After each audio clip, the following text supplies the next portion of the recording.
Monday, July 10, 2017, and this hearing of the Committee on Government Operations is called to order. I am Brandon Todd, Chairman of the committee, and we are holding this hearing. Today we are holding a public hearing on Bill 22-0063, the Wi-Fi Task Force Act of 2017, and Bill 22-0160, the Digital Literacy Council Establishment Act of 2017. Kimon Freeman, REACT Radio, Anacostia Anchor Institution. In 2011, the Office of Chief Technology Officer produced a district broadband map. That district broadband map revealed a stark digital divide in this city with broadband adoption rates below 40% in Wards 7 and 8, while adoption rates in more affluent wards generally fell between 80 and 100%. Unfortunately, not much has changed since then. Last year, DC sports mogul Ted Leonis said we need to internalize more and more that wireless infrastructure for free is the new running water. Broadband is as essential as electricity or water. He went on to compare DC's digital divide to the Flint water crisis. With a citywide lead pipe replacement rate of 100 years, with pipes that have a life expectancy of only 75 years, according to DC Water, it is clear that the DC government has yet to prioritize either of these basic infrastructure needs. Also last year, a Wi-Fi Task Force Act of 2016 was convened, of which the outcome is unbeknownst to me, but what I do know is that Comcast is the nation's largest high-speed internet provider, and in 2015, DC won America's fastest ISPs and mobile network speed test awards. I can assure you those tests were not conducted east of the river.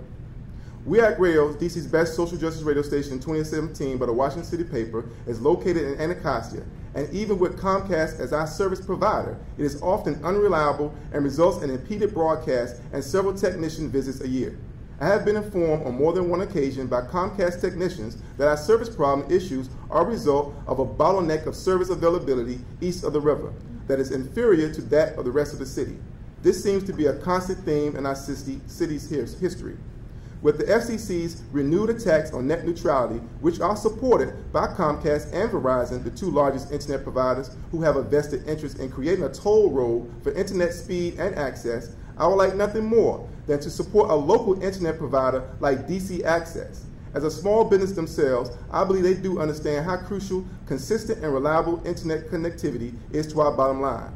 But with Comcast download speeds of 107.37 Mbps versus DC Access of 20 Mbps, and Comcast uploads of 12.56 Mbps versus DC Access of only 5 Mbps, even with the frequent service interruption, my business is unable to make that investment.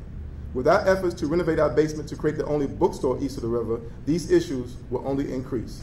Schools, libraries, hospitals, and cultural institutions are appropriately referred to as anchor institutions because of their central role in the life and economy of our communities. Just like households, businesses, and government agencies, anchor institutions need advanced telecommunication services, including broadband internet access, to accomplish their missions.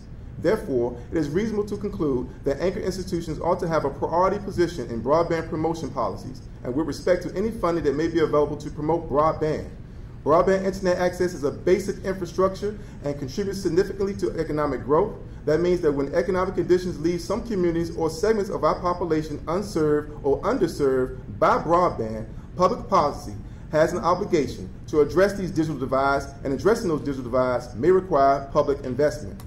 Measuring broadband's economic impact, a paper prepared by a Telecommunications Policy Research Conference in Arlington, Virginia, September 2005, looked at zip code level data on broadband deployment in the U.S. and found evidence that zip codes that had broadband experienced faster job growth.